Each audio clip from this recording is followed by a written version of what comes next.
So I spent very early start to the day around the fields trying to get my dog back, which I did eventually. But I also know the time's going on. So as I say, I'll try and keep you awake. But there's a certain amount of new information I want to get through as well. Can I also ask how many of you in the room have actually watched or heard me speak about common purpose before? Right, okay, thank you for that. Now, I had a problem with this talk because I thought there would be some people who were new, and therefore I had to try and encapsulate the whole thing, plus we've got some new information, and I was going to try and make the talk shorter, but it's very difficult to do. In the end, I decided to go the other way, and I've put more slides in, but we're going to move through some of them a lot faster than I've done before. But I feel if I don't do this, we start to lose evidence. We're not going to be politically correct because that's half the problem in the country today. People are not speaking the truth because they are frightened to speak the truth or because cultural Marxism has stopped them using the correct words. And it's very important that we break through this barrier. So I'm not going to be politically correct. Now, some facts about me. These are quite important because there's all sorts of stories beginning to circulate, including the fact I wasn't a naval officer. Well, I was a naval officer, and I served from 1972 to 1993, and I took early retirement as a lieutenant commander. And I did that because at that stage I didn't like what was starting to happen to the Navy. There were some very strange decisions being made in line with the decisions we were seeing elsewhere, so I decided to leave. I was a frigate warfare officer, and my specialisation was anti-submarine warfare. I was not a submariner. I spent time on submarines, limited periods, but my job was to find them, not to enjoy sweating on them.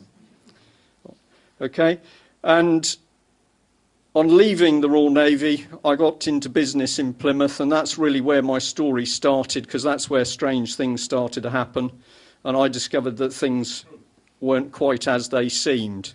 And that was a very good theme of John's talk, because he's basically been describing a deception to you, a deception about the money supply, and my talk is about a deception going on in the heart of society.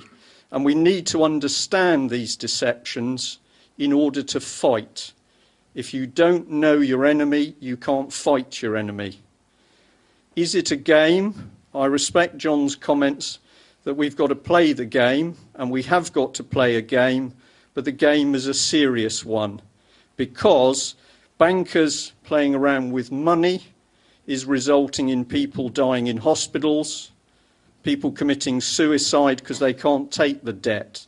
So I believe it's a very serious thing, but we shouldn't be frightened of it, because if we understand it, we can fight it. Okay, now, the start of my story, which I've told before, but very simply, was a group of us wanted to do something good. We wanted to help unemployed people in an area of Plymouth called Devonport, and the idea was to get them repairing boats. I'm not going to give you all the detail, but in a short space of time, what should have been a nice project was resulting in death threats. And I was thinking, this is unbelievable, this is Plymouth, this is UK in 2000.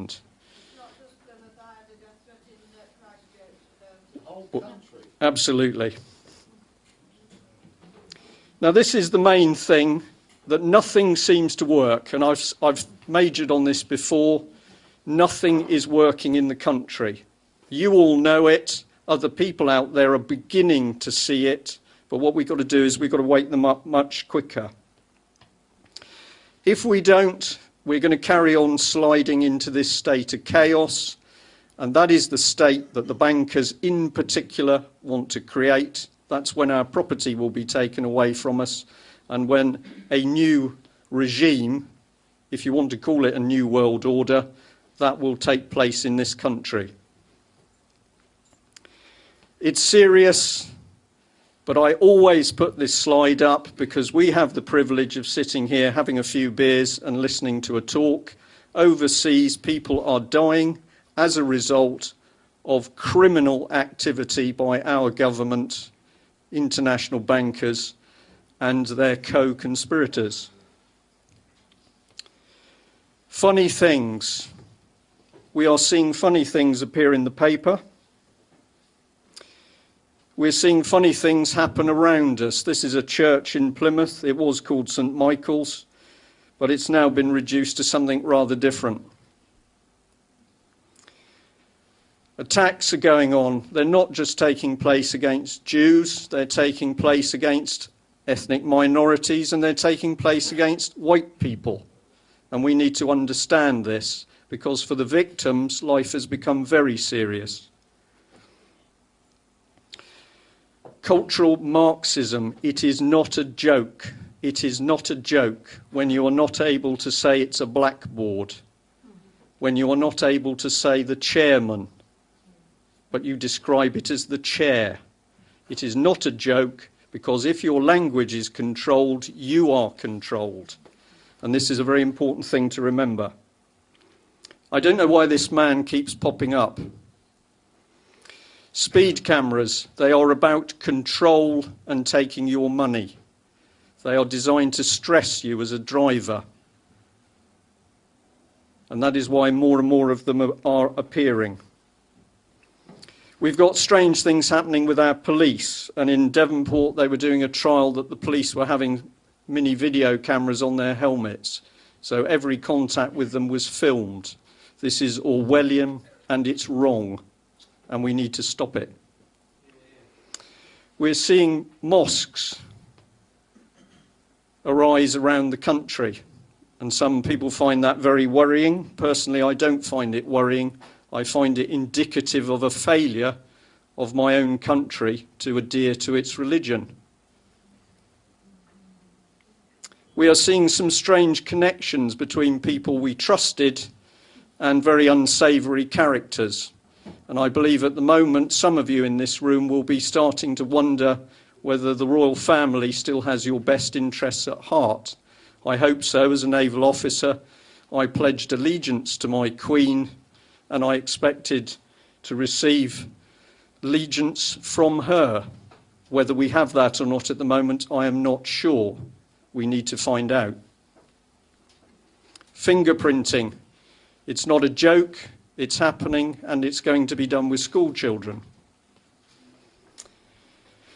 This was a Christian centre, but they removed the cross, and it's been replaced with a wavy line to some people, but actually it's a serpent. How do I know it's a serpent? Because I just do. And here's a local college, Plymouth College of Further Education. And surprise, surprise, it's got a wavy line. Meaningless, or it has a meaning. Daily Mail just loves these people. Strange art. I took this a couple of days ago. This has popped up near a business park in Plymouth. Totem poles. We're getting a lot of totem poles around Plymouth. In other parts of the city, we're seeing cities around UK, we're seeing ugly structures, rusty, twisted sculptures, meaningless art. It is not a joke, it's a weapon, because they play on your mind. I don't know the true meaning of these sculptures, but I don't like them. Now, some of you have seen this picture before. Can anybody tell me what it is? What is it? I'm afraid you're wrong. What it is torture. Pardon? Can you say again, sir? I didn't hear. Okay, it's torture.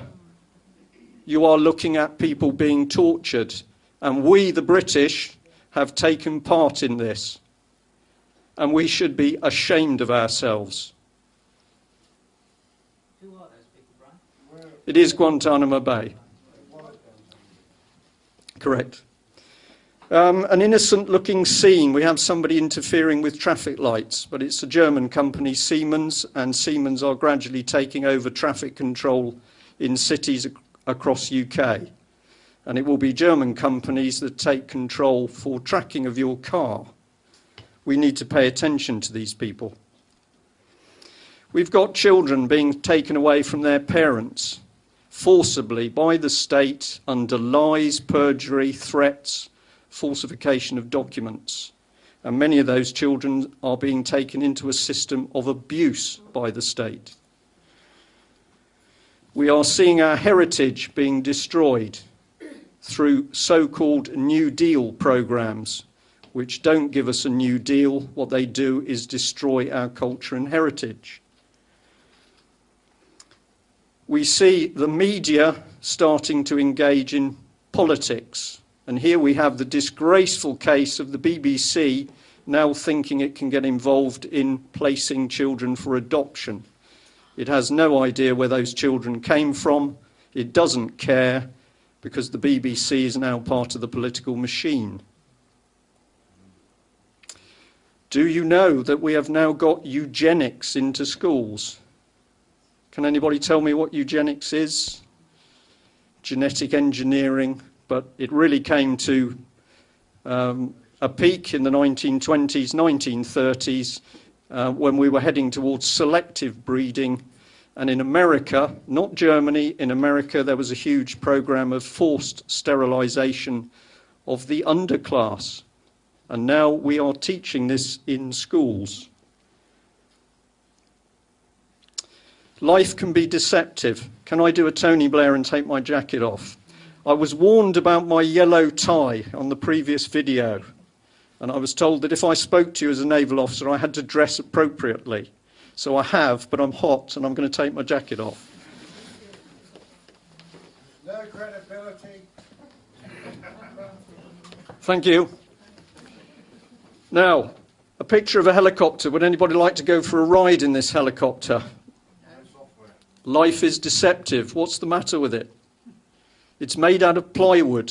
The warship's real, the helicopter's not, because the helicopter didn't arrive in time, and therefore they built one.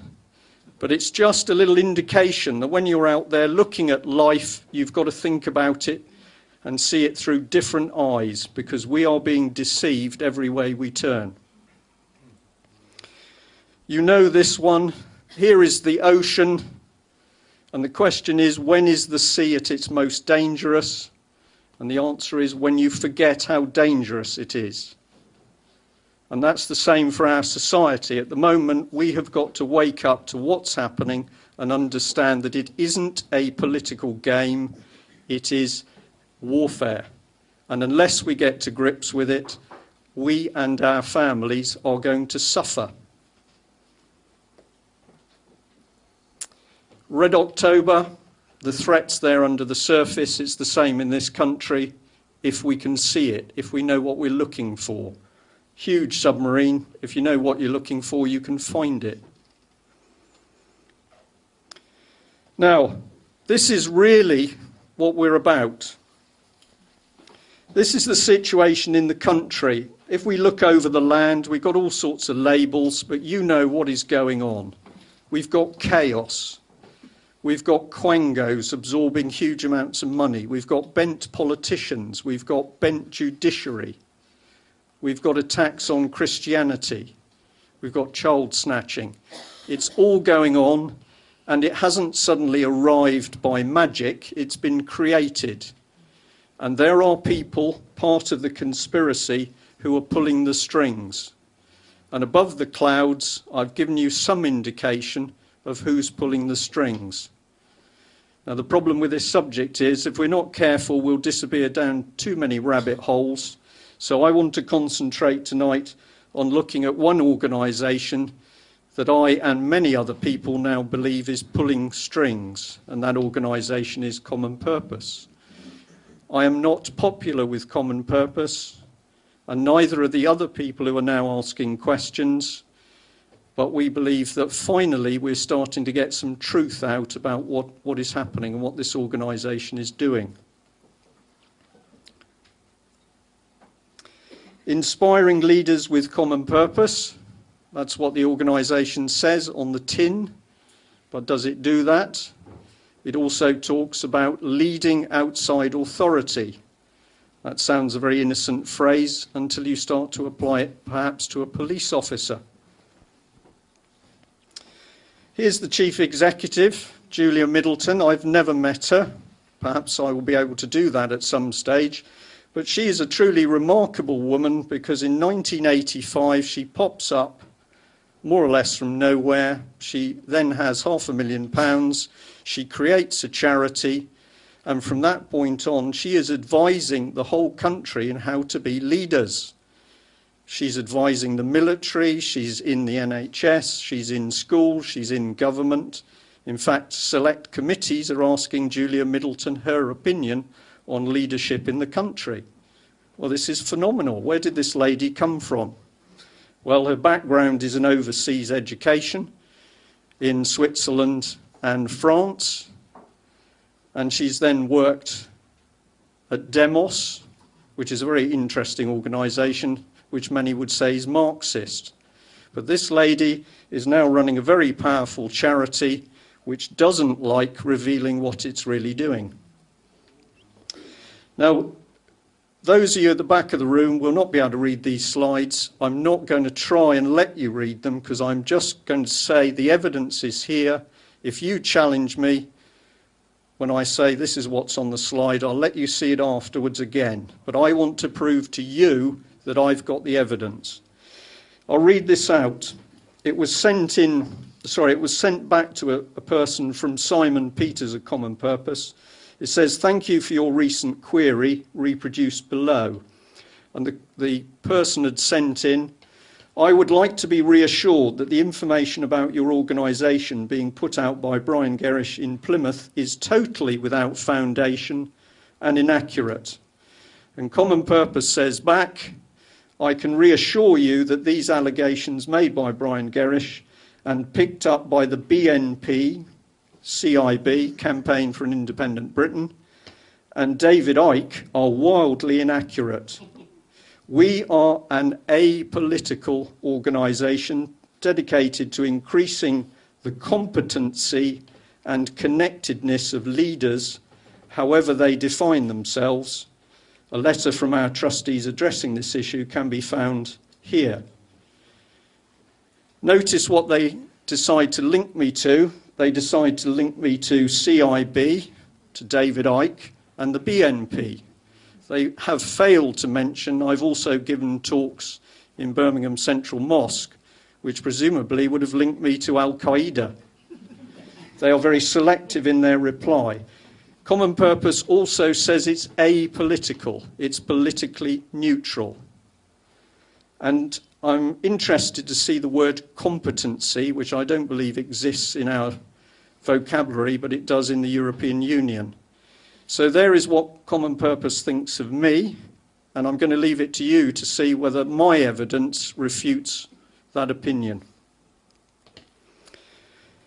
The aims of Common Purpose. I'm not going to read every slide, I'm going to flick through, but can you read this at the back or not?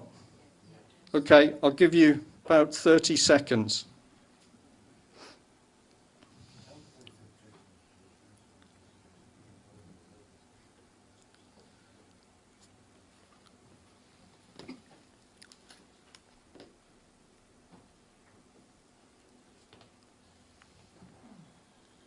Are you all there? Do you all understand what it means?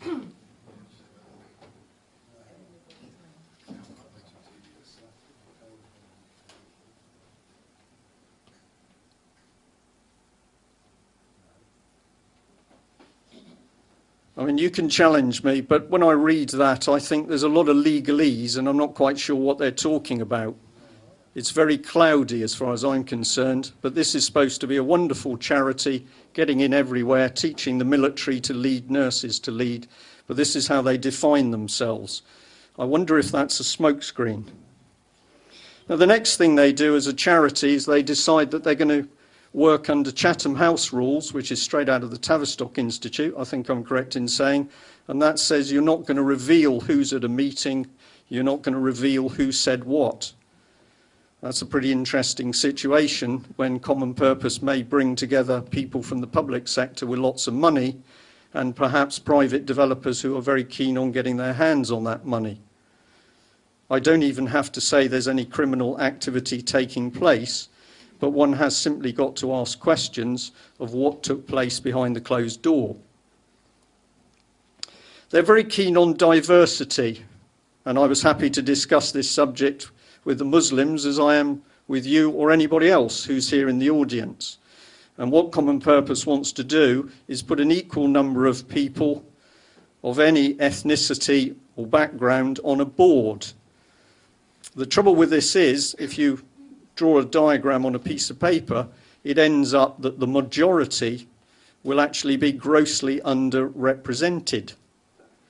You only have to draw the diagram. This is a sort of inverse discrimination. Okay? The other thing is right down the bottom, is it says Common Purpose is going to discuss the range of influences that prejudice your views. Oh, I've had a good look at you, and you look like reasonable people to me, but I suspect you've got a lot of prejudices. Would anybody like to tell me about your prejudices? The police prejudice. Well, what I'm getting at is Common Purpose would like to know what you think. The coroner's courts. Okay, I'm coming in a slightly different angle, because what Common Purpose wants you to say is what you believe, so that when your ideas are out in the open, perhaps they can be moulded slightly. I'm going to say perhaps. Now, in Plymouth, we quickly found Common Purpose everywhere in the fabric of that city. Everywhere you went, the council, the police, the hospitals, the schools, everywhere. And I can assure you that that pattern is repeated across cities in the country. How did they get there, and what do they do? Well, what they're looking at doing is getting into the control structure of a city. And it is a fact that in any organisation, it's a few people who wield the power. That's what's going on with the bankers. So if you can get your Common Purpose people who have been trained to believe in a common purpose, and we don't know what that is, but if you can get them into position, those people can start to influence the city. Now, if anybody here has done a Common Purpose course, I'm not saying you personally are doing anything wrong.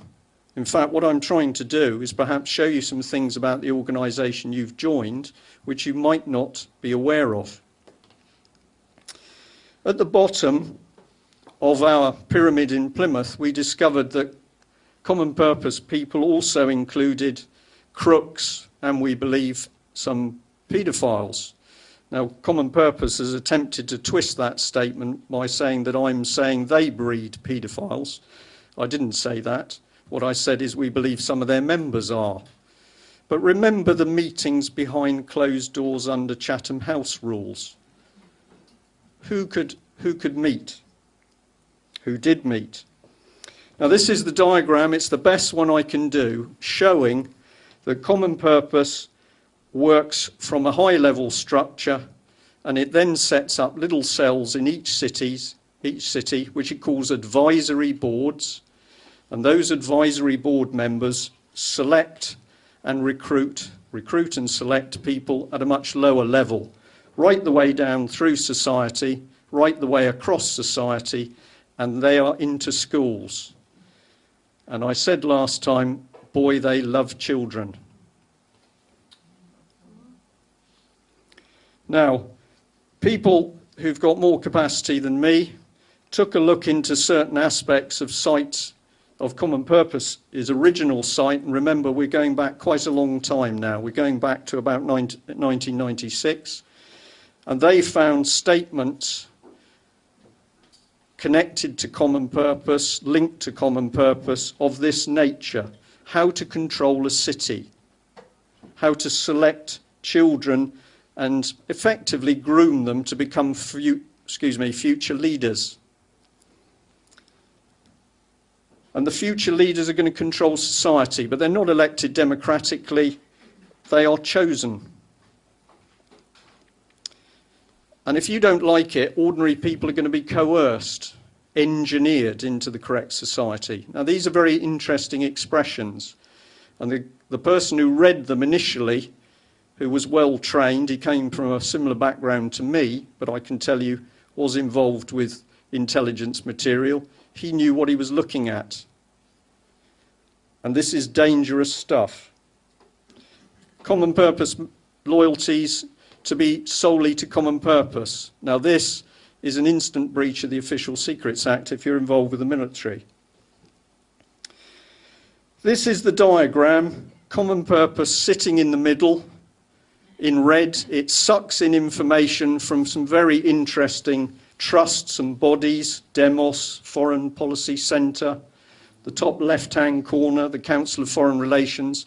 All the ideas get pumped in, and then common purpose recruits people and pumps its people into the fabric of society. But down the right-hand side, what we're seeing is the EU government, which is already installed in UK.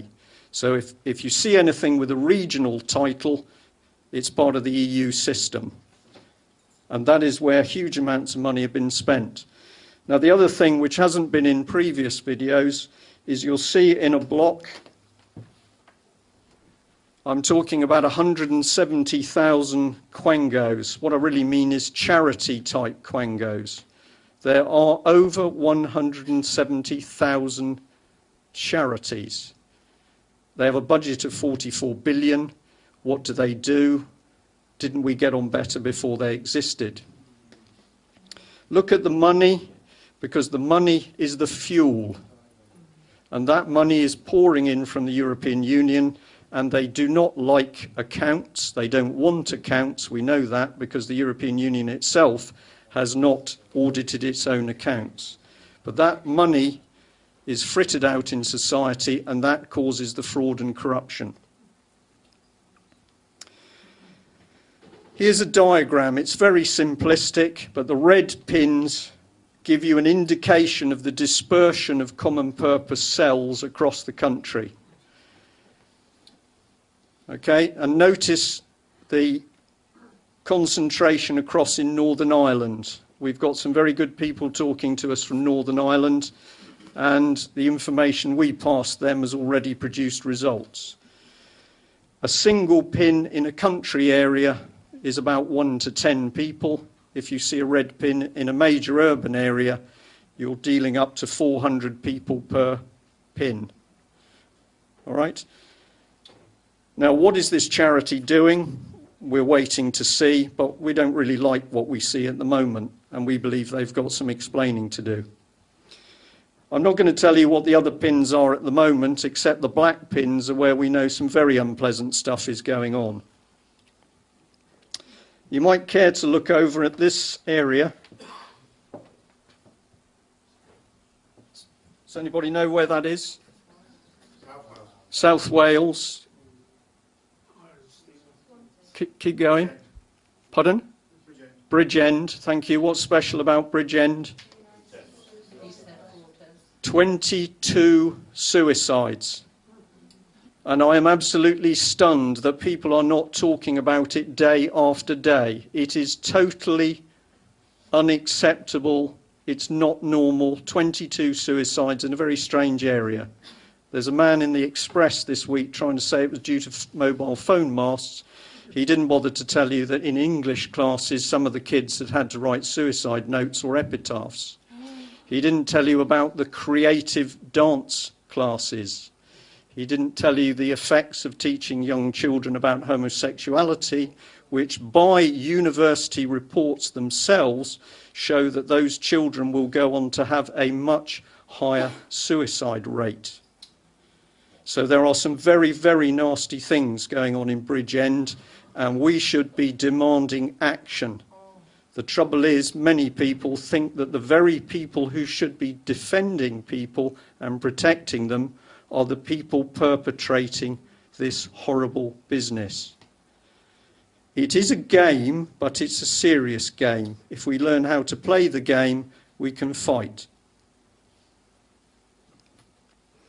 These are very old ones. You've seen them before. Can I prove that Common Purpose was in Plymouth City Council? Yes, I can, because this is one of their companies, and this is the minutes showing that they're involved.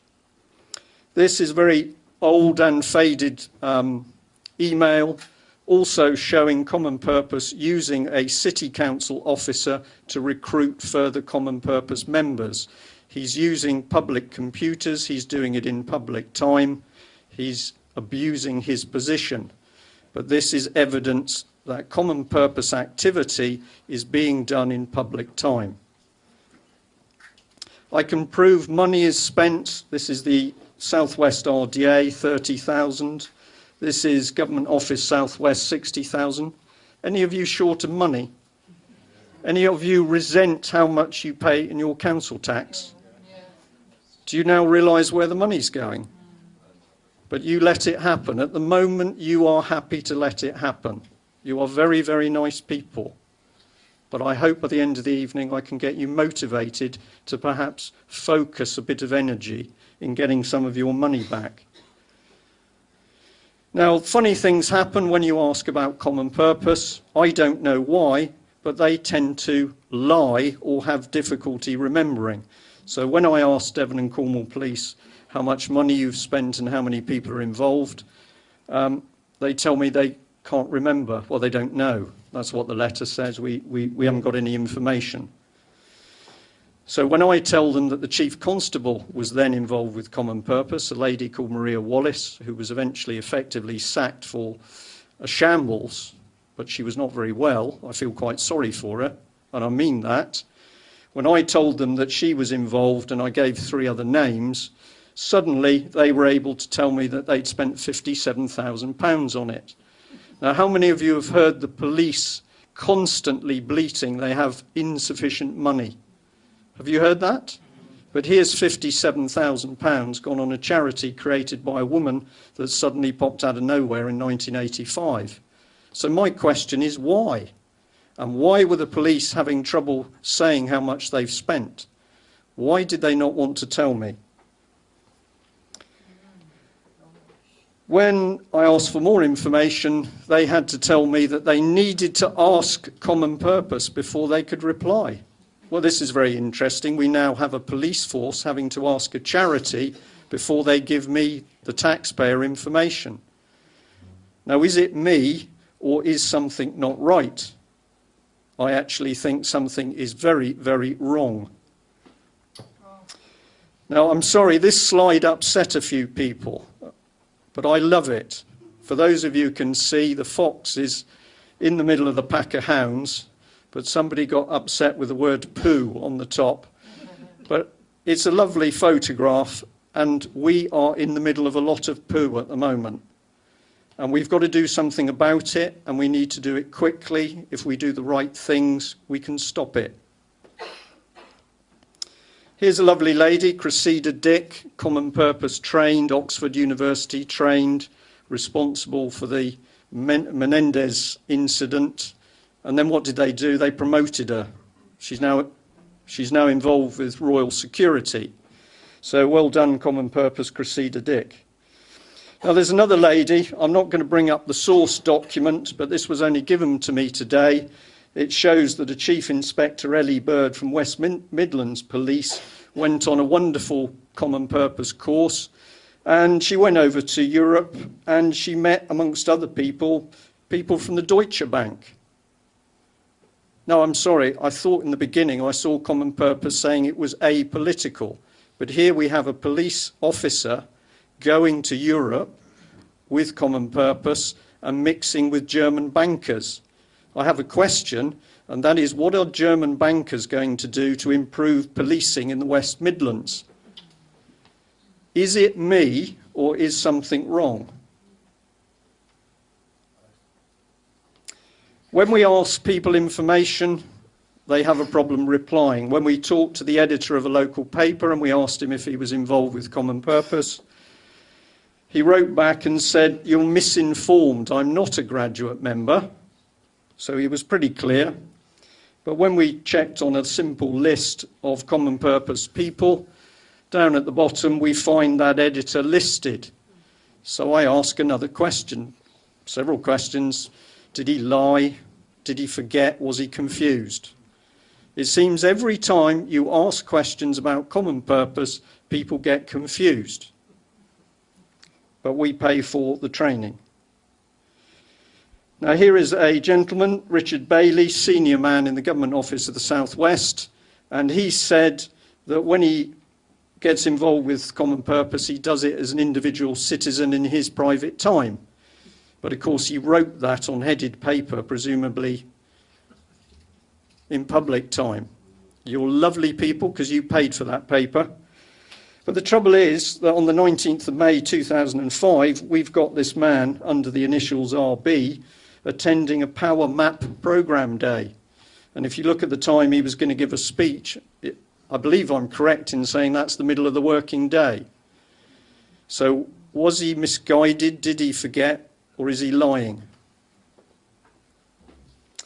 Now, this one is common purpose, its original document, and in the middle under schools, a common purpose person wants to be led towards the right head teachers to recruit them into common purpose. Now I ask the question, what does a right head teacher mean? And this one they're rejecting a person because a David Coe of Coe's department store Ipswich, I'd love to meet that man, he didn't get selected because he's too Ipswich. I wonder what that means, but I think, Mr. Coe, they're trying to say that maybe you're a little bit too countrified, but I may be wrong. Here's common purpose taking money, £250 from a council.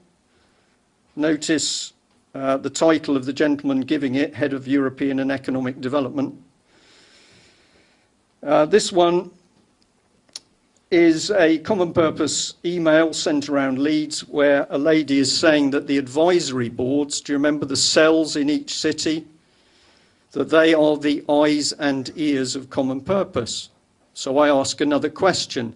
What is a charity? Why does a charity require people to be listening and watching? And who are they listening and watching for? Well, I know they're listening and watching for me, and I know they're listening and watching for other people who are asking questions about common purpose. And we will shortly be delighted to prove that to you. The police are involved, and here is a senior police officer getting involved with an advisory group. In fact, he's more or less running it on police paper. Here is common purpose using office space within a public body, and the Yorkshire Post about 3 weeks ago ran an article exposing that in one location alone, common purpose had had office space worth about £5,000 a year for free over 11 years. And I can tell you that, and I can prove it, that is happening all over the place, in prisons, in universities, etc. So what you've got, my military mind says, is little cells buried amongst the public sector. And I'd like to know what those cells are doing. They take more money. Education Leeds, they were lining up here to take 9,600 one year, 10,000, 5,000, 5,400. Schools, generally desperately short of money, but common purpose can come along and suck £20,000 out of an education budget. And you, the taxpayer, and indeed many councillors, elected councillors, will never, ever have seen and know about this transfer of money. Common purpose seems to have power over people. Here's common purpose talking to a gentleman, I think he might be the chief executive of Leeds, and in the second sentence it says, they say to him, don't worry, it's just a case of signing the letter. Now, you know, when your husband or your partner says, don't worry, just sign it, dear, you get suspicious, don't you? But here we have a charity manipulating people in the public sector, and we have got tons of evidence of this going on. This is the public sector, the chief executive of Preston City Council, helping recruit almost 1/3 of the group joined as a result of your efforts.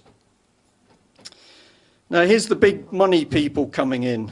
And this is where my talk, I think, links so well with John's. He started at the top of the tree. I'm down amongst the weeds. But we find the connections, because here's big money people who have been sponsoring Common Purpose. And I believe I'm correct in saying Common Purpose was given about 4 million funding from one charity, lottery, whatever it was, can't remember now. but that was to build a website. I am very interested in paid work building websites at 4 million a site. Now this is a new one that's come in.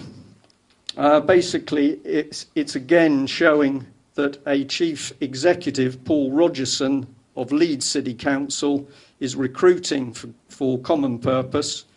I'll just show you.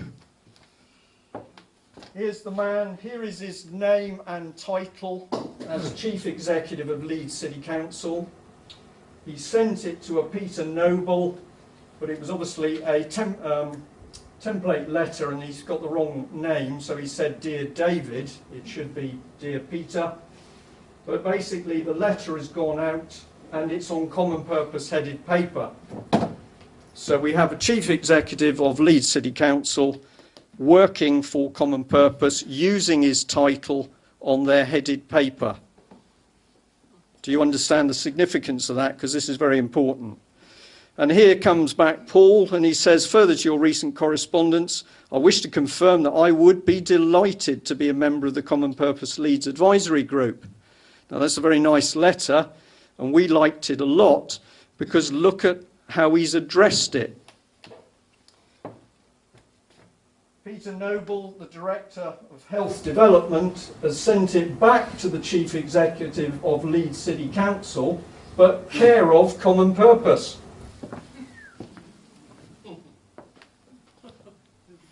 Yeah? There's about 30,000 of these people out there. Remember that map with the red pins? I deliberately haven't put all of the ones on, and in fact I'm looking at a gentleman in the audience and I'll keep my eye moving because I have to thank him for putting the pins in. Now, if you go to www.commonpurpose.net, there's a new little website. It's worth going to because it's Common Purpose refuting the scurrilous accusations being made by myself and other people. And they deny various things. Are we good? Are we wasting money? No, we provide good training. So I recommend you go to the site, read it yourself. But I had to pick this one out because they asked a question, is Common Purpose using brainwashing techniques? And this is their answer, no. Common Purpose programs use experiential training techniques and a set of conventions to promote mutually respectful behaviour amongst all participants. There are no tests, there are no brainwashing techniques, there's no coercion. That's what they say. So, sorry, if I just jump back, at the bottom it says that experiential learning is widely used methodology and is largely associated with the David A. Kolb, Professor of Organisational Behaviour in the Weatherreed School of Management. You're all happy with that? So I thought I'd go and have a look at Mr. Kolb because he sounds like a good chap. And in one of his papers, I find straight away reference to Jung. And if you want to read some of that, it's to do with how you can actually manipulate people's thought processes. Now, I must be missing something here, but we had an apolitical organisation in the beginning. It's a charity, but actually it's manipulating people in the public sector. And when you see about the training techniques, they themselves tell you that they are using some pretty heavy behavioural training techniques. Now, I don't know what they're doing. What I'm saying to you publicly is I'd like to know a lot more about what they're doing, because if you look on any little notice board in a shop now, you'll find a lot of people offering self-empowerment courses, neuro-linguistic programming, change your whole life. And while some of those courses can be perfectly good, others are highly dangerous and can make you mentally ill. Now, I am curious that I and other people have helped a number of individuals who have had unpleasant experiences from Common Purpose training and individuals. And I have had a total of 8 ladies who were suffering in some way Am I in a position to say that was definitely linked to common purpose training? No, but the circumstantial evidence seems pretty good. Were we able to help them? Yes. But I'd like to know what common purpose is doing, and I'd like to know particularly what they're doing in schools with teenagers and young children. People in other sectors of society involved, this is the army, senior officers, and I state again publicly, I believe they are breaching or have breached the Official Secrets Act by even hosting this organisation. This is Strathclyde fire officer who, when some of his officers didn't want to get involved in a homosexual rally, right down at the bottom, he said they were to attend diversity courses. Now, one of the things I can tell you is that ever since I did the first Leicester talk, my telephone has rung on average between 2 and 6 times a day, with people reporting usually something along the lines of, oh my God, I watched your video and it all makes sense. I work in the NHS, this has been happening. I work in a school, this has been happening. But one lady called me and she said, Brian, I've got a slightly different story, and that is that my partner was a police officer. He did a diversity training course and he changed. And I have got people telling me their partners did common purpose training and changed. That's what they tell me. I leave it to you to decide whether that's sufficient evidence to say common purpose is doing something wrong. I believe we need to ask some questions. If we start to look at people they deal with, it's elitist. It says it's for everybody, but if you look at who they select, they go for the elite. And this is part of the Independent Commission on Good Governance, the sort of people you would go to if you had a problem with people doing bad things in the public sector. But quickly you find that common purpose has penetrated that organisation. They're warning people. This is a letter that went out to the advisory groups warning that requests were coming in from information on those groups and council expenditure. And it said they consulted lawyers, but they decided that they would just let these people run. A charity who checks up on people. Here's Julia Middleton, and at the top you can see she's linked with Demos. As John correctly recommended, do the research yourself. Go and see what Demos is, and I'm sure you'll be interested in what you find. Charles Landry, linked, and Jeff Mulgan, and they wrote a book, The Other Invisible Hand, Remaking Charity for the 21st Century. I'm beginning to think that Common Purpose is a remade charity, and I'm not sure I'm very impressed with how it's been remade. Here's Demos with Catherine Fleshy, Acting Director, and Common Purpose Mixing. And the bit that caught my eye as a naval officer, or an ex-naval officer, is at the bottom we've got Lifting the Lid, the civil service in the UK, Sir Richard Mottram, Security and Intelligence Coordinator and Permanent Secretary of the Cabinet Office. So that's a nice little tea party going on with Common Purpose involved. I smell something at work and it's not very nice. This is a bit more, we won't dwell, but we will. Just one thing. This was actually going across to the European Parliament. Now remember, this is an apolitical charity, but it seems to spend an awful lot of its focus on the European Union. What are we looking at then? Well, basically this is a programme for a day that was hosted by the European Economic and Social Committee. And so Common Purpose has shipped a load of top-level people over to go and visit and mix with high-level European people. And what that is a pure briefing on the wonders of the European Union. Now remember where most of the money's coming from to pay for this. It's coming out of the public sector, which means you paid for these courses. And Common Purpose on that website I mentioned www.commonpurpose.net, says its courses range from 495, I think, to 5,000. Well, something's gone astray because the top level courses were £9,000. I'm going to stop while we change the tape. And so I'm watching the eyes, and you're doing pretty well. But if you're still with me, I'll finish off. The other thing is that during the last few weeks, the Queen has signed the last and final treaty. Now, since that, we feel that we can no longer play the national anthem. So tonight we shall be playing I Vow to Thee, My Country, and I've got some little leaflets to give out with the words on. I'm afraid there aren't enough to go around. We did them in a bit of a rush. But if you could share them and you would like to join us, you'd be very welcome. Thank you.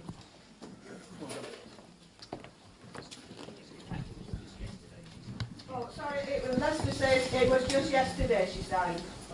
I'm just going to rattle through these slides till we get to the important ones, which is talking about what we do about this mess. But I wanted to show you this slide because here we've got Common Purpose and we got the BBC linked in quite nicely, as you would expect.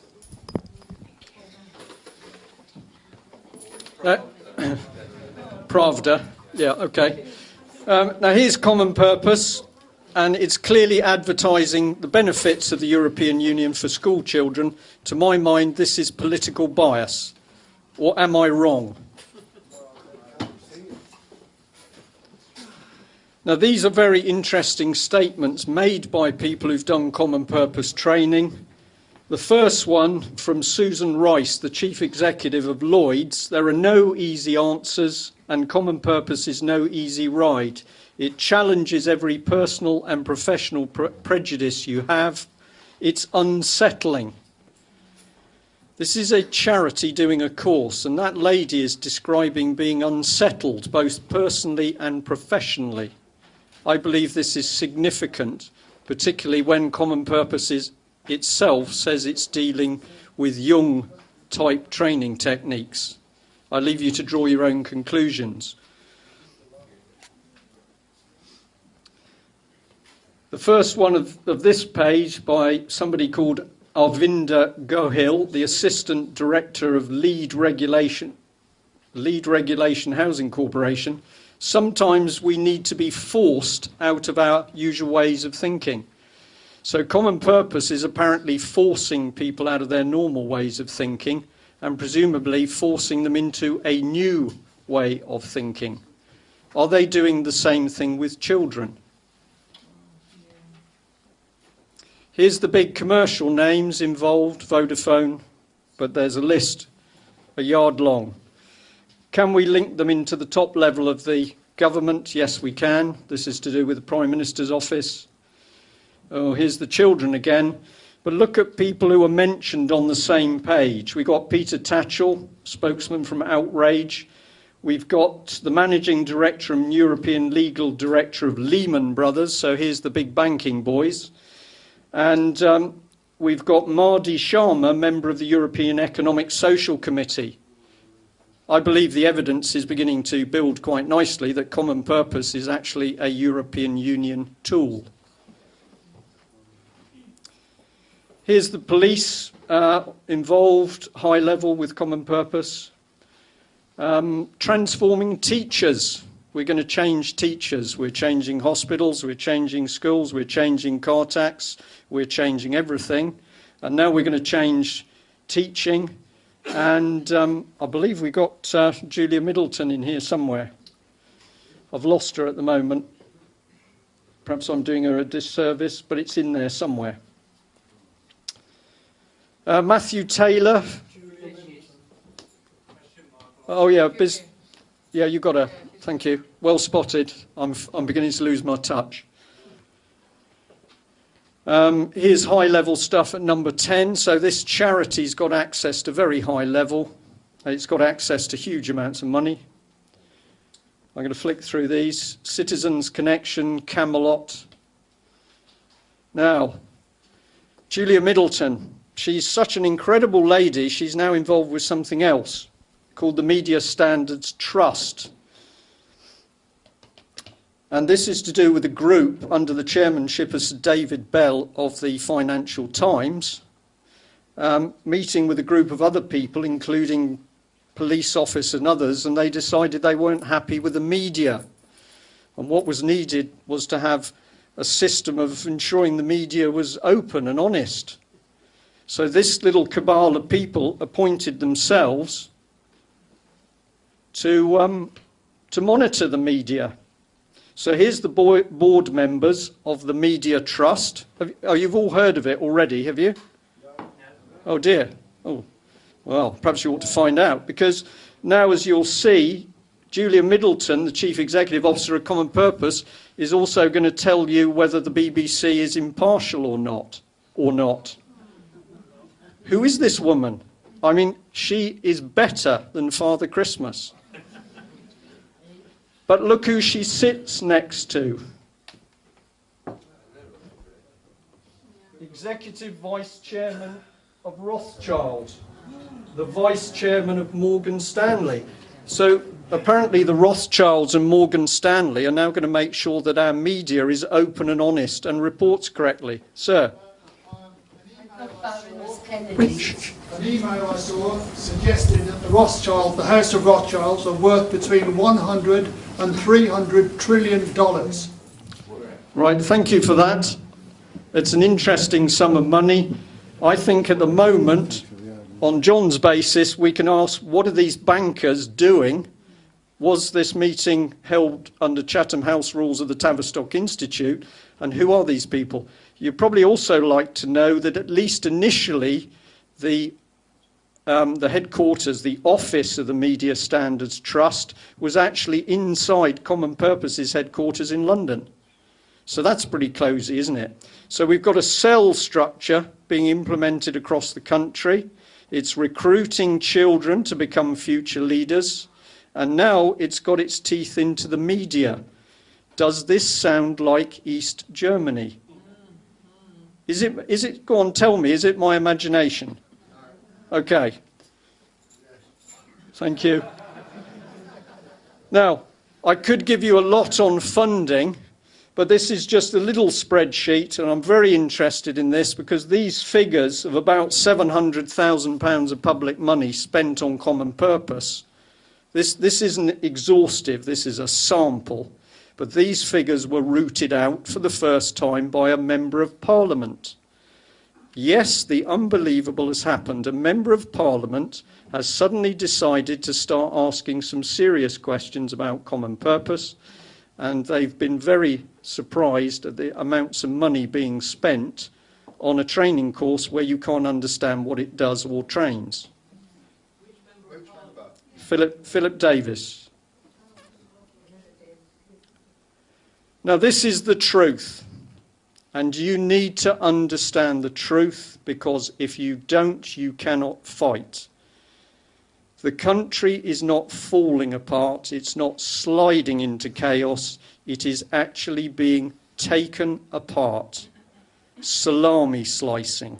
The hospitals are being run into the dirt because no other European country has an NHS, and therefore our NHS has to be collapsed, and it will be collapsed in a way that you will get so desperate you will say there must be a better way, and they will say yes, there is a private system.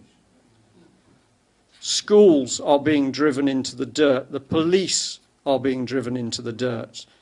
Before you can create a new utopia, and I believe that is what Common Purpose teaches, you have to destroy the old society. And the bad news for us is we're watching our society being destroyed. The enemy's amongst us, but the first weapon is the truth. And all you've got to do is talk about it. Tell people what you know and start to demand action. We're talking subversion, and it's a weapon, psychopolitics.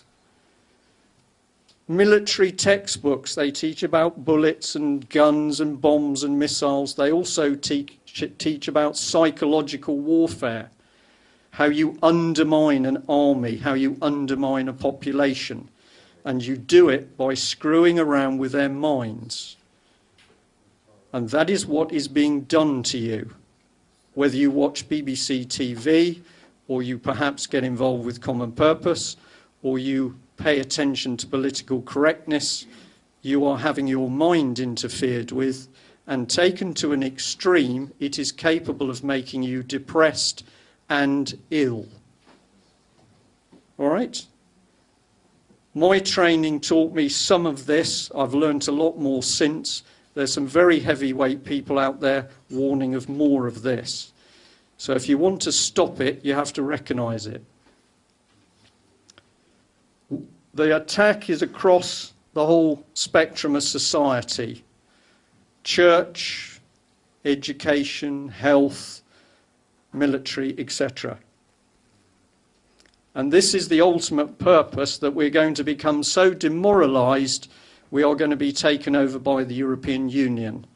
The European Union is a vicious police state.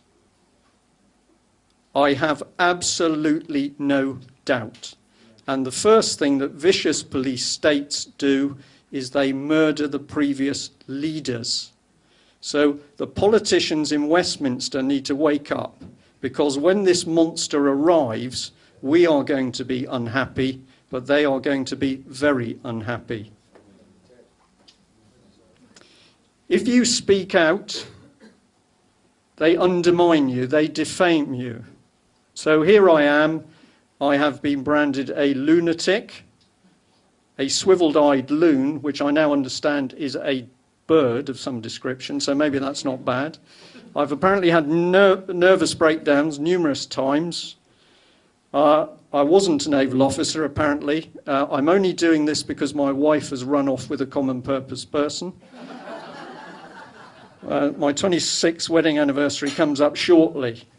So a whole pack of lies is now being told about me, and a lot of it on blog spots, and I'm delighted because it tells me we are beginning to hurt these people.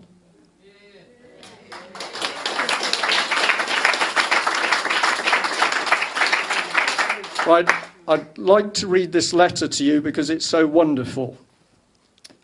It's from Julia Middleton to Glynis Kinnock and Elunid Morgan. Dear Glynis and Elunid, thank you for forwarding the correspondence you've received about Common Purpose. We are aware of the internet posting of the event chaired by Roger Helmer MEP for the Campaign for an Independent Britain, with Brian Gerrish as a speaker. That's me. Over the last couple of years, Common Purpose has come under attack from a small group of individuals, notably Brian Gerrish and David Noakes, who believe we have a pro-European agenda. I don't know what you think. Criticism has also come from the United Kingdom Independence Party and the British National Party. The fact that the Muslims, particularly in Birmingham Central Mosque, who have now been told the truth, are also digging, don't get a mention. These individuals are making untrue, offensive and defamatory claims about Common Purpose on the internet, which are being repeated on various conspiracy theory blogging sites. We're also being notified of a large number of Freedom of Information Act requests being received by public sector organisations about their relationship with Common Purpose, and the information from these requests is then appearing on the internet. Common Purpose is very proud of its track record of working with leaders of all backgrounds, ages and sectors. We receive a broad spectrum of media coverage, presumably under her Media Standards Trust, that highlights the positive impact of our leadership development programs and award schemes. Our reputation is very important to us, and Common Purpose is founded on the principles of Our reputation is very important to us, and Common Purpose is founded on the principles of independence and non-alignment. The Common Purpose trustees recently issued a brief response to these criticisms on our website. This, along with a list of trustees, is attached for your reference. The campaign against us is time-consuming and distressing for staff to deal with, as well as undoubtedly defamatory. we have been advised the sensible approach is not to give these claims oxygen by responding to them. I would welcome your advice if you have experience of handling these sorts of matters. Is it my imagination, or was the Kinnock family tasked with cleaning up fraud and corruption in the European Union? And have they failed? I believe they did, and I also believe I'm correct in saying that the European Union still has not rendered a full audited set of accounts. So I'm fascinated that Julia has such a friendly relationship with these people. But really, I've put my cards on the table because I've proved to you a tiny fraction of what we know, and I've shown you now what Common Purpose is saying and doing. It is actually signed by Julia. I treasure this. Now, that's for me to know, sir. Now, the thing is that Common Purpose is going flat out to find who we are at the moment, and they are demanding freedom of information from councils. We have some very exciting information about to come online. I can't give it to you tonight. I'm going to hold you in suspense. I'm getting better at this game. But basically, Common Purpose is out there trawling to find out who's sending in a freedom of information request. The only thing is, it would appear that they've now coerced a number of councils and a police authority to break the Data Protection Act. So we now have Common Purpose people who are confused or lying or something, giving out personal details in clear breach of the Data Protection Act. That is going to be interesting. This is the type of attack, and if you've got the column, I think it's on page 11, you will find that the attack is mapped out. That's not a joke. This is real stuff. Overt and covert. You've got to get to grips with this right-hand side. All the things to do with regionalisation are the established EU government in this country, and we need to attack it and bring it down. So I've just realised the papers, a lot of you got are the old editions. It's page 11 in the June edition. Now this is the situation. The country's on a knife edge. On the left-hand side, keeping things just about stable, are the good guys. That's us. There are still good civil servants, there are still good politicians, and there's a lot of good people, millions of them. But the trouble is they're asleep. And on the right-hand side, trying to push us into a dictatorship, we've got a huge number of quangos, we've got a propaganda machine, we've got banking institutes, and we've got, it should be 170,000 quangos. Now, all we need to do to get the country back into a democracy is to chop the lot on the right away. It is so easy. Now, for the first time, we are beginning to get fired up because we now have local councillors realising that it is the officers who control the council. A person has spoken to me tonight to say that a friend has said it, a friend of mine in Plymouth said it, and we've had it repeated in other cities. We've also got local councillors digging themselves to find out what Common Purpose is doing in their council, and they don't like what they're finding. Now, all you've got to do is tell the truth. You know the joke that goes from the north of Scotland and then it's repeated in Land's End in 2 days. When the truth comes out about what is being done to our society, it is going to spread around the country like wildfire. And the good people are going to say, we've had enough of this, we're going to chop contact with these organisations. They are starting to do it. We need to encourage them. And the way I believe we have to encourage them is to keep telling them what is really coming if we don't do this. If I haven't convinced you of how serious it is, I don't know what to do apart from say, Go and read any book on a dictatorship, Stalin, Mao Zedong, wherever. Right, finishing off, the evidence for the background of the European Union is overwhelmingly clear. When you go and look for it, it emerges from the regime of the Nazis. Very easy. Other sites are reporting a pattern emerging across the EU where people who exercise their democratic right are being confronted by aggressive police. We can see it happening. That is what is there in the background. We have an enemy amongst us. You want to fight, tell the truth. When you leave here, speak in the post office queue. I do it in a loud voice. My wife used to wince, and now she's fine. Somebody says something, I'll say yes, but that's to do with the EU. And of course, have you seen this stuff on where the EU came from and the Nazi Party? And you'll find people are wobbling. Now, it is more complicated than that, because there's a hint of fascism and there's a bit of socialism in there as well. But I believe keep it simple. If you've got a tank rumbling towards you, let's call it a tank. Let's not get into debate about whether it's a T-42 or a 48. It's a tank. Tell the truth. And if you can do one thing for me, get out there, get onto your local councillors, get onto your MPs and demand that this crypto charity, this false charity, is stripped out of our society. Okay, that's the minimum. I guarantee once this starts to be exposed, you're going to see a whole stack of things come down like a pile of bricks. So we are feeling very bullish. We know that common purpose is wobbling, and we know the government is getting edgy. We also know that the Queen is now hearing people are reporting treason.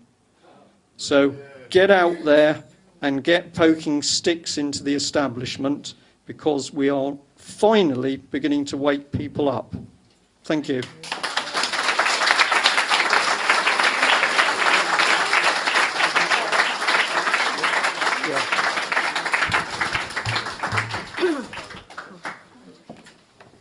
Wants me to tell you that this evening will be recorded on a film on Google Video. So you'll be able to have a copy of it later on if you wish. Could I just tell you about something that I read in the Echo, January 19th, 2007. It was a little article. There it is. You can all have a copy as you go out if you like. And it's talking about a young man. My name is Ben Shepherd. I'm a presenter on GMTV and The Extra Factor. And he's writing to us for your readers' help to find young people in Bournemouth who have done something positive for their school or community. These teenagers deserve to be recognised, encouraged and rewarded for the valuable work they do to make their schools and communities better places. And by entering the Deutsche Bank Spotlight Awards, young people in Bournemouth will be making the headlines for all the right reasons, with up to £5,000 prizes for the winners and certificates of recognition to all nominees. This initiative really does celebrate the positive, and then it goes on. And the thing that really got me, my attention had been taken by the Deutsche Bank thing, but it hadn't really dawned on me at that point. And then at the end it says, for more details on the awards and how to enter, visit Common Purpose, and then there's the website address. Or call Tracy Thurgar on, and then there's a telephone number. And Ben Shepherd on behalf of the Deutsche Bank Spotlights Award. Now, isn't that just very, very interesting? There you are. You can have a copy as you go out.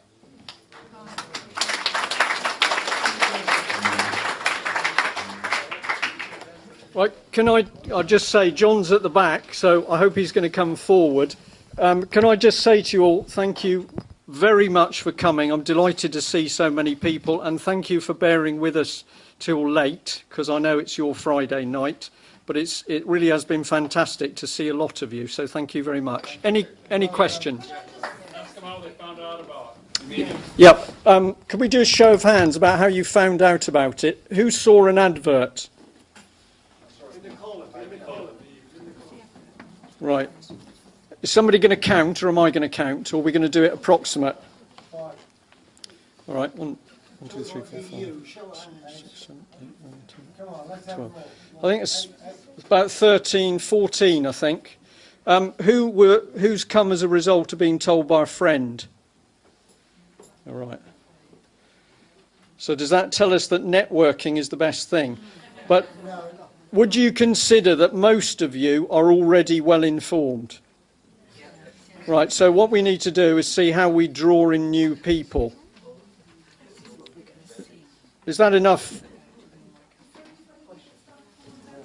Anybody who's done common purpose? Who's... What, you? I'm in common with you, mate. It doesn't make you a bad person. Sorry. No, can I answer? I did note that you linked NLP with brainwashing, and I would like to say there are a lot of good people doing good work helping people using NLP, so it's not used as a brain, and we're not necessarily members of common purpose, all right, because it's very important. I'm really sorry if I didn't say that there's good. As with most things, there are skills, techniques which can be put to good use and can be put to bad use. So I'm very happy with that, because I know there's all sorts of things going out of courses where people are being helped. I agree with you. Yeah. I'd like to say I was on the demonstration, demonstrating against George Bush visiting, and your comments on the end about the aggressive attitude of the police. The police actually put an agent provocateur in the crowd who actually started the riot in London. So that's how bad things are. The police are resorting to starting the problems so that they can beat the hell out of They're doing that in Bournemouth every day of the week with people. Yeah. Creating a fight, Well, and then when the police come, they arrest the guy, the innocent guy. It's happening all the time. You're seeing an effect. Where you need to start looking is where the police training is done. And if you start to look at the police training colleges, you will find they are being taught some very strange things. And remember the little story I told you about the lady who described a major personality change in her police officer, I can't remember, husband or partner, after he had done a diversity course. And I can tell you that this is being reported by other people. You're only going to watch the programme Darren Brown, The Heist, and he programmed people to carry out bank robberies in London after they heard a bit of music. It is so simple. You just plant a seed into something, they go off and do it. Well, there are grades of this. We know this. There are grades of it, but it is a fact that it is perfectly possible to take a group of people into a closed environment for 48 hours and to change their views. That is perfectly possible. And it's very interesting that the Matrix, or the No, I think it's called now, which is Common Purposes residential course, is 48 hours, usually in a small hotel somewhere. We've got some more digging to do. But in response to the lady who's talked about the good side, and I'm very happy with that, we need also to understand that these techniques can cause problems. Hypnosis can cause problems to some people, and techniques like creative visualization, we've got documented evidence from teachers who themselves experienced unpleasant, adverse images in their mind as a result of being trained to teach the children. Now, the people we're up against are not nice therapists. You are dealing with some of the most cold, calculating, military or pseudo-military people going. So don't underestimate them. I teach in a school, and I'd like to know, is there any information that can I go to your website, can I go anywhere to find out whether this is happening within the school that I'm in? We are... noticed anything yet, but I'll repeat the question. The lady at the front has said, is there anywhere she can go to in order to find information on whether it's happening in the school? Well, the simple thing is to ask what courses are taking place, or get a friend to ask. That makes it simpler for you. And to ask in the written letter whether those courses are linked to common purpose, because they're now starting to operate courses which are not under common purpose names. However,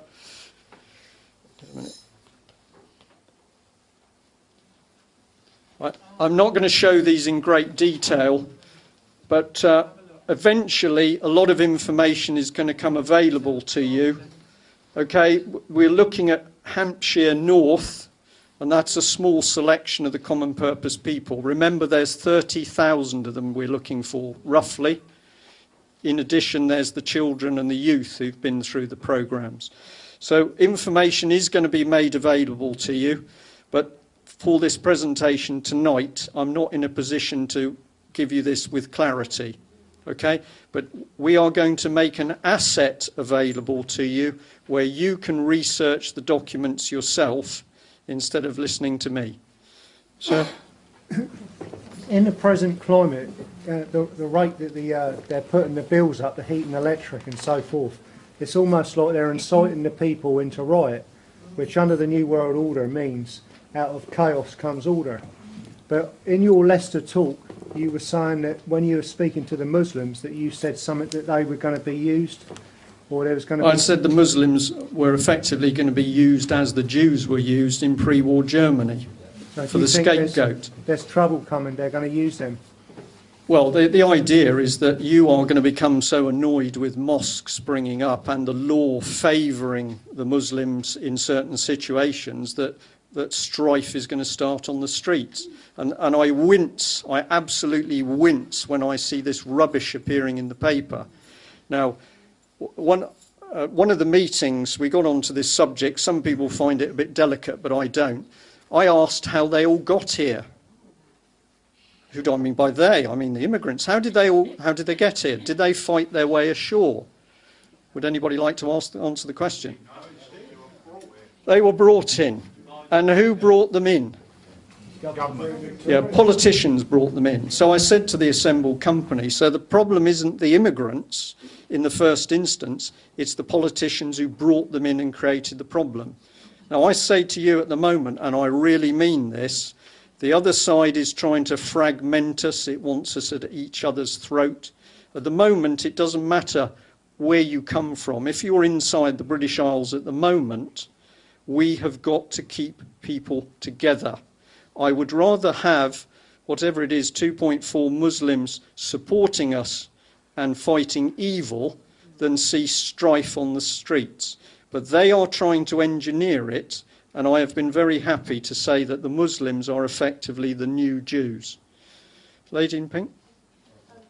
One of my children at school is doing part of the curriculum, a course called citizenship, and never had anything like that when I was at school, but I just wonder if in a subtle way it's training them to think in a certain way and therefore to accept the EU state, the ideology that they're trying to bring in.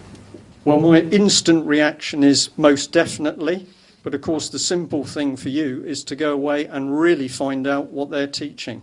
One of the things I've learned, I've got 2 grown-up children, it makes me feel pretty bad. When I think back, I never checked what they were being taught. I trusted the school. And my advice to you is do not trust the school. Doesn't matter whether it's a primary school, it's a paid school, it's comprehensive. Don't send your children to school, Brian. Well, you're going to have to do that, although you're going to be in trouble. But you find out what they're actually being taught, and you will be stunned at some of the things they're being taught. Children at home, a minimum of 2 hours tuition a day. If you can do that, you can teach your own children at home. It's the law. Well, if you're prepared to do that, it's an obvious solution. Can I say another say? I do a lot of research on things before I open my mouth, and I have to be 100% accurate, and I'll say, that judge is bent. And I've been in courts, and 3 times I've said, arrest this judge, and called the security in, and all times they've stood up and said, I've got a conflict of interest here, I've got to stand down. Now, I think that frightens them to death, so technically they've done me in to stop me going into courts. Now, one thing I did some research on coming up this, I did some research on Muslims for a certain reason. And I said to this guy, he knocked me over when he said it. I said, what's going to end all this stuff? All these problems. He said, well, Jesus Christ is going to come, our saviour. And I thought, hang on, he just said Jesus Christ, a Muslim. I didn't even know this. And he says, I can't wait until he comes in and destroys the banking system. And I'm thinking, he's doing that. But that is what's happening. Well, now, the Muslims think Jesus Christ is coming back. Well, it's Jesus Christ is a known prophet within the system of Islam. Yeah. Absolutely. Search all this stuff. Absolutely. I thought, well, I've gone through the Mormons, I know what their game is, I know what this is, I know what that is, but whammo, I fell over. Well, where's that? When I had a conversation with a very senior Muslim, and I said to him something about the British Muslim Council, and he said to me, Brian, what makes you think the British Muslim Council is anything to do with the Muslim population? And I said, well, maybe the name. And he said, well, maybe, but it was a government-created body. I have learnt a huge amount from talking to the Muslim community up in the Midlands, and I can tell you that in the mosques, they are already teaching each other what is going on. If I go into my local Methodist church or Church of England, they have not got a clue. You mentioned near the beginning about child snatching or sort of taking away children from single families and stuff like that. Where have you kind of gathered that information from, and do you find that's a growing trend? Right, well, the question was where do we get the information from on the child snatching? And it was very simple. We did an article in one of the early papers on a couple in Cornwall where they were trying to take the child away from a lady. And well, it was actually David Noakes did quite a bit of work on this, so I'm going to be absolutely honest. He opened that case up. He looked at the evidence, and the evidence showed that the parents and the mother were telling the truth, and the social services and the solicitors in the case were telling porky pies. Now, when you see the documentary evidence, you get interested. So we printed the story. Then the telephone started ringing, and other stories started to come in. And what impressed us was that the people who came to talk to us brought evidence.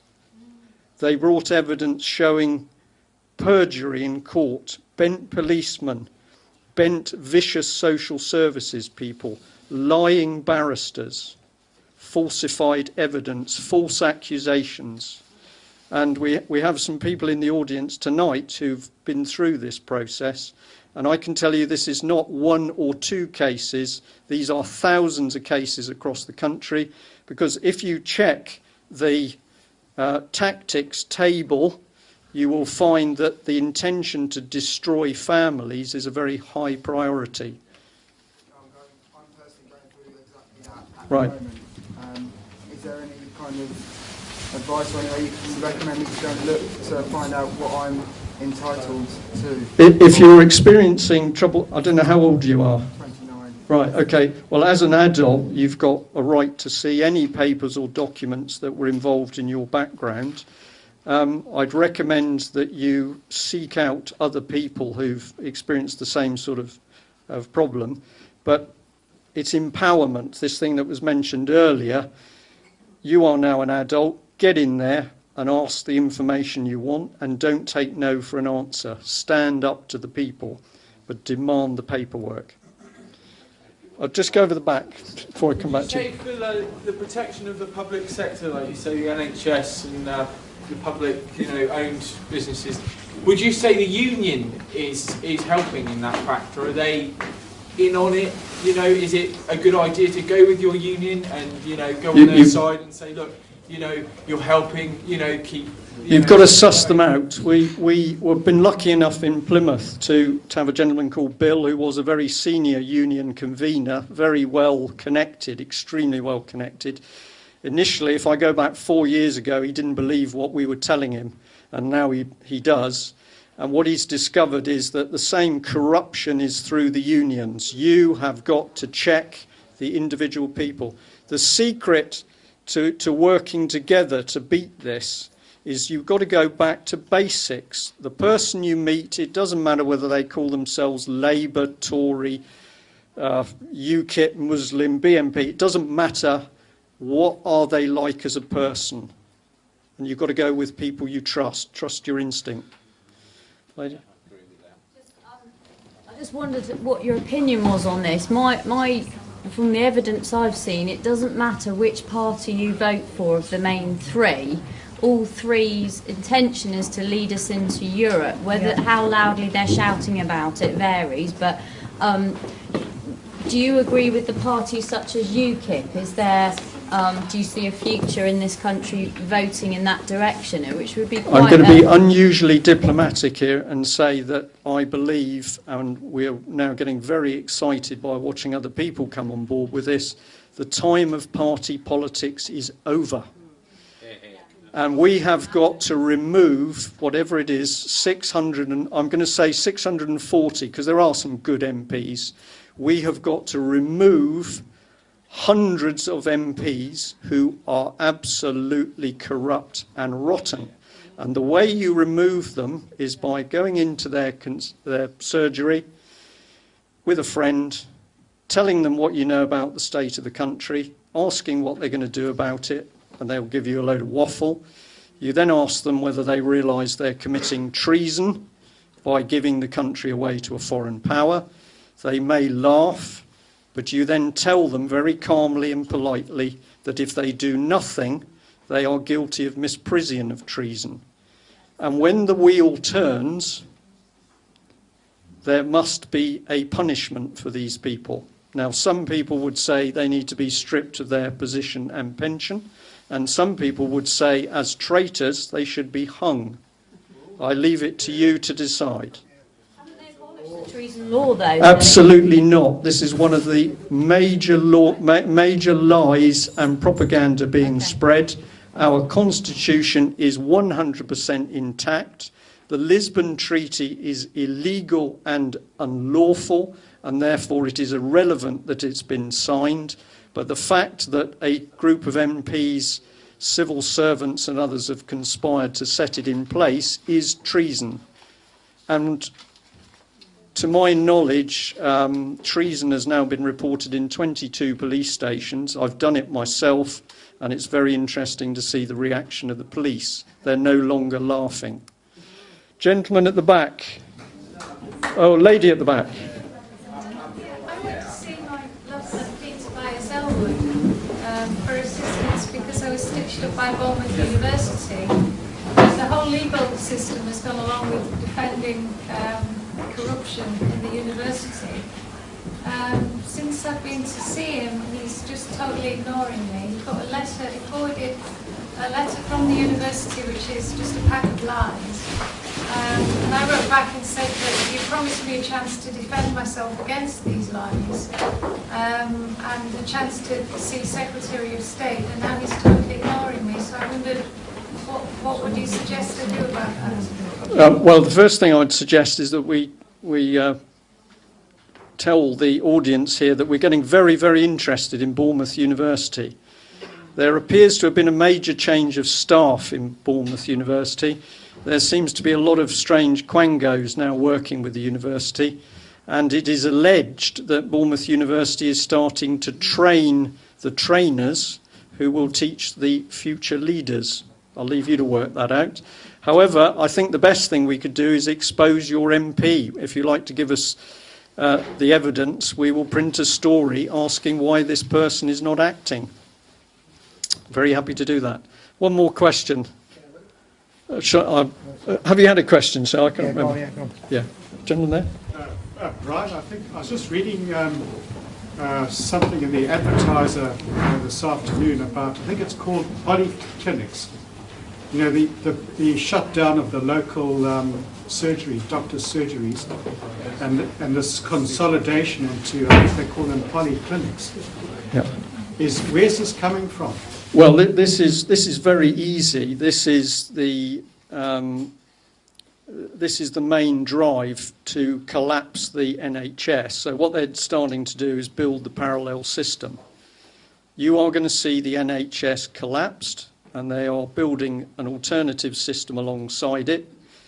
Local health trusts and partnerships are very active in this process, and they're heavily infiltrated with common purpose. But that's what you're watching.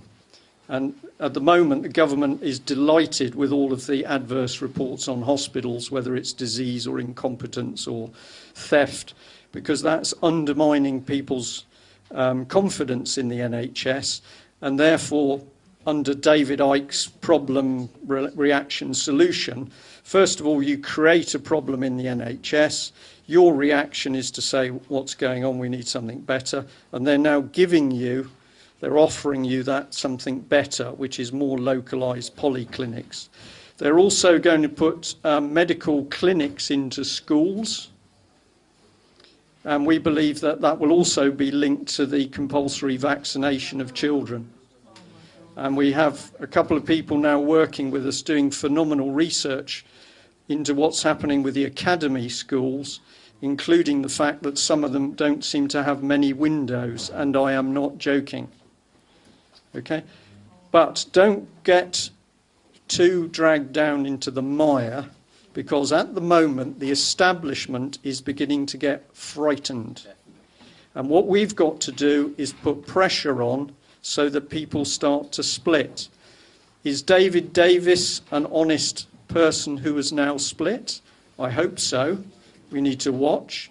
But my prediction is, if we as individuals get out and spread the real word about what's going on, you're going to see more and more politicians starting to break away.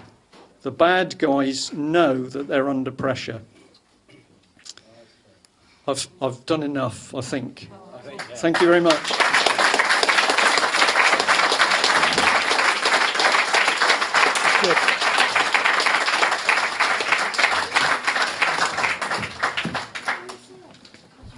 Can I just thank everyone for coming along, and can I thank everyone that's helped make tonight happen, and especially Margaret, because she worked so hard. Round of applause for Margaret. She's a one-woman political party. Well,